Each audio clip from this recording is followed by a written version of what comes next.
Hi everybody, welcome back here. So I wanted to talk about kind of if you're looking to get into small farming or start farming, buying some property, buying some equipment, all that stuff. I mean, talk about my experiences, what you're getting into, and I mean, what the potential is, which unfortunately it's not very good as far as, making a lot of money and all that, or any at that matter. So I know there's a lot of videos out there, people say, oh, you can make all this money on eggs or chickens or produce or whatever. And I mean, unfortunately, I mean, there just isn't a huge, potential out there. And I think I don't know if I know I talked about, I don't know if she's posted our egg video yet, where I talked about kind of the numbers, economics behind that. And the stuff you just never, with the investment, your time, if you're figuring your time, you're never gonna make money on this stuff. I mean, if you put a dollar amount on your time. So this is the third time in my life. I'll be 37 years old this year. So basically, this is my third attempt or third start farming again, or doing any type of agricultural venture, I guess you could say. So I grew up around farming and tractors and all that stuff, when I was a little kid, all through my life. My dad had a farm. All my grandparents did at one time, great-grandparents. I mean, I grew up around all that, and I liked it. And, there's always, I don't know, maybe something you're born with where you're just kind of fascinated, and once you kind of get into it, it's just hard to get away from, and you always kind of get pulled back into it one way or another.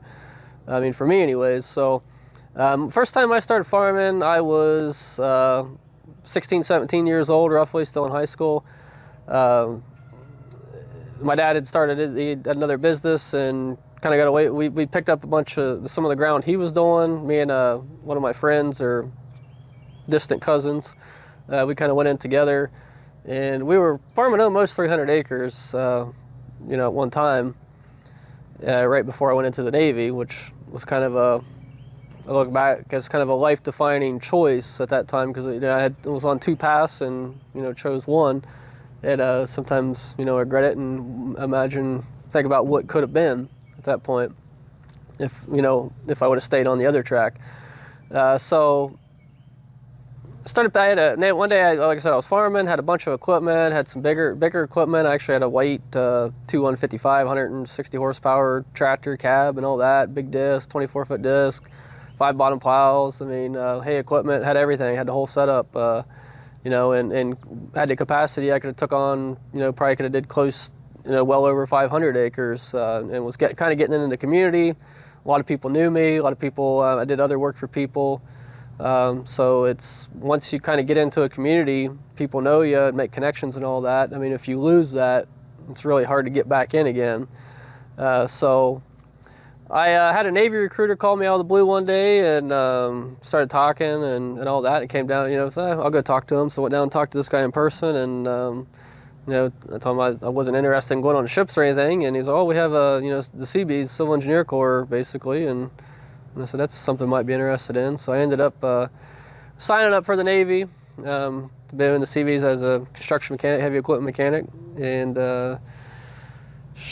so I had a delayed entry program. So delayed entry program, if you don't know, is you sign up and you might not leave to go to boot camp for 10 months. Some people it's long, like a year and a half. So it just depends on when their class is ready for the job that you took, and spots and all that stuff and all that. So I wasn't supposed to leave. Yeah, it was like 11 months, I believe I had in delayed entry, because I signed up, I think, in November of 2002, and I left in September 2003. So during this time, I was still farming that year.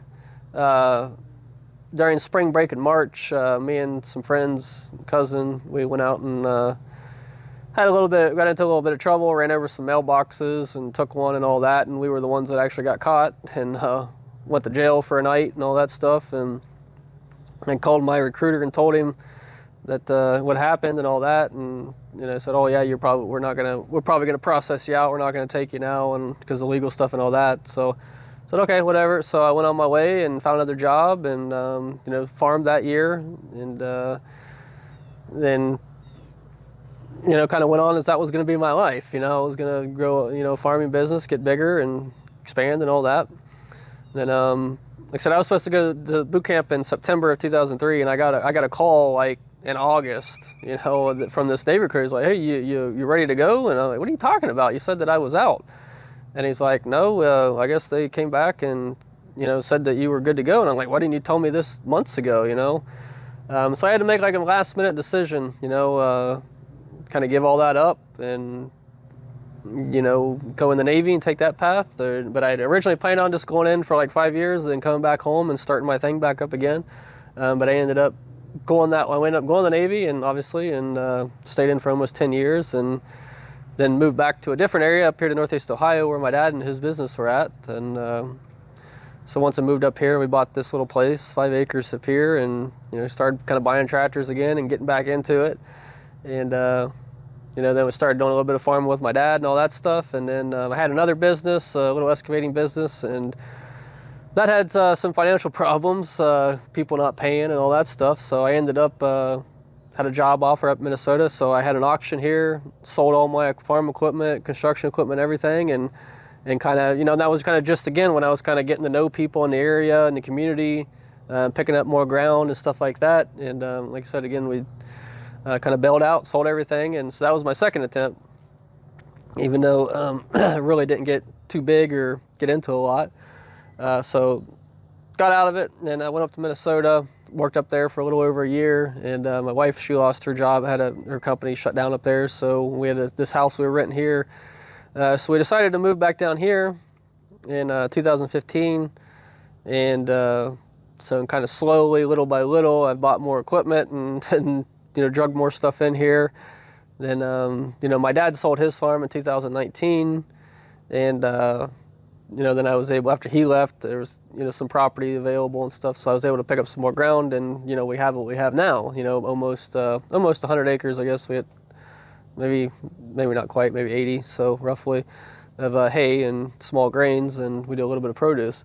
So that's kind of my history, and it's kind of long-winded there. But so this is the third time I've gotten into this, and it's farming.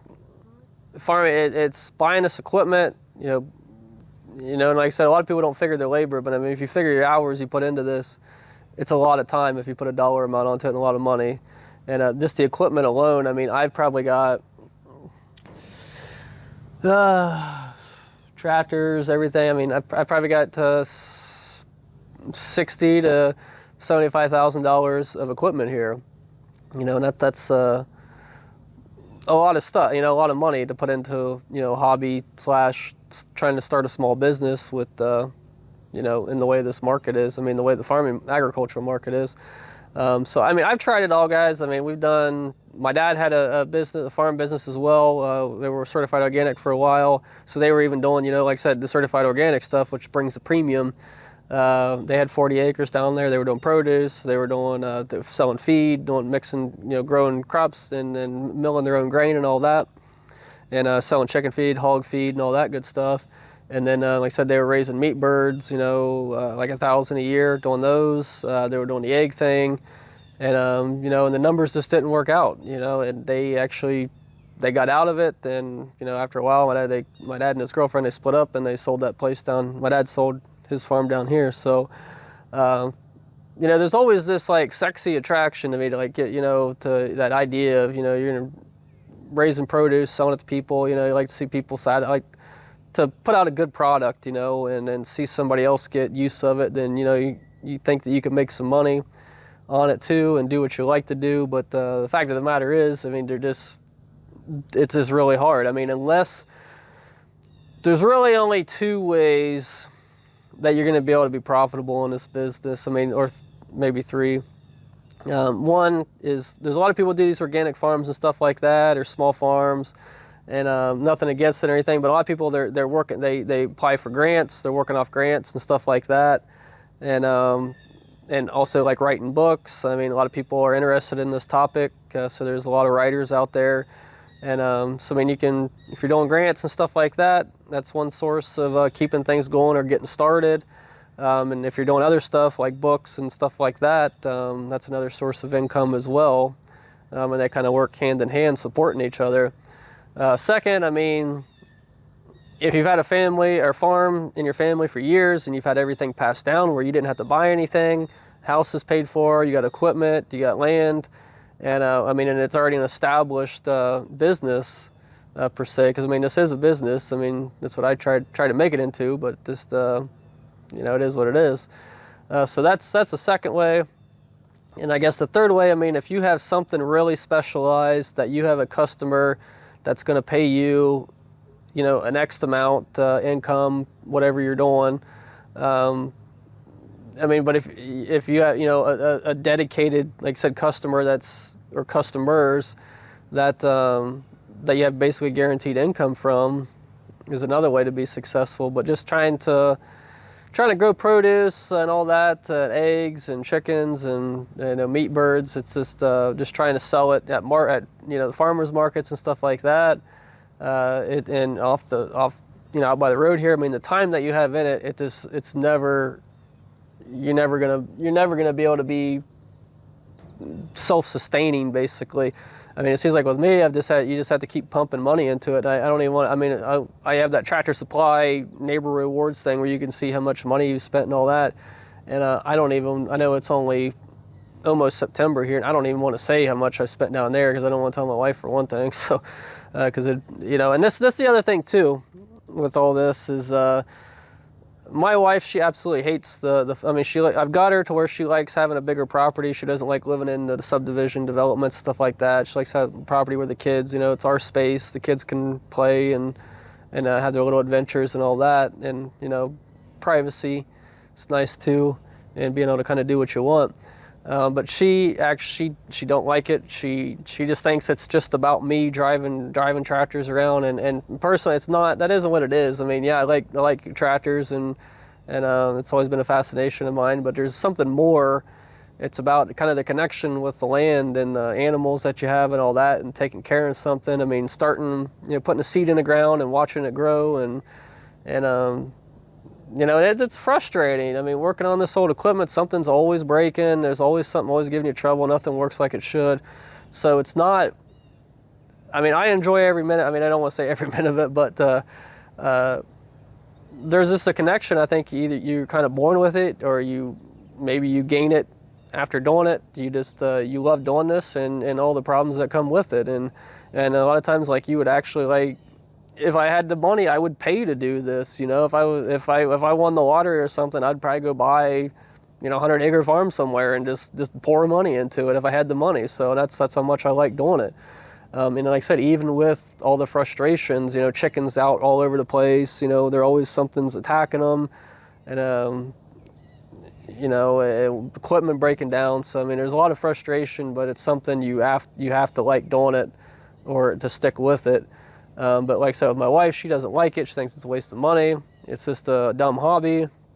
And I've been trying hard to turn it into something to make some money. That's why we got into the hay and straw, because I mean, it seems like there's been a market, even though I haven't sold much lately. So I was kind of hoping I could turn it around and at least show her that I could make some money and at least pay the expenses to make it justifiable. But it isn't really quite panning out right now. So, so I don't know what the future is going to be here. I mean, I'm always going to have tractors and do a little bit here and there, you know, at least a large size, you know, bigger garden than what the normal person has. I mean, at the minimum.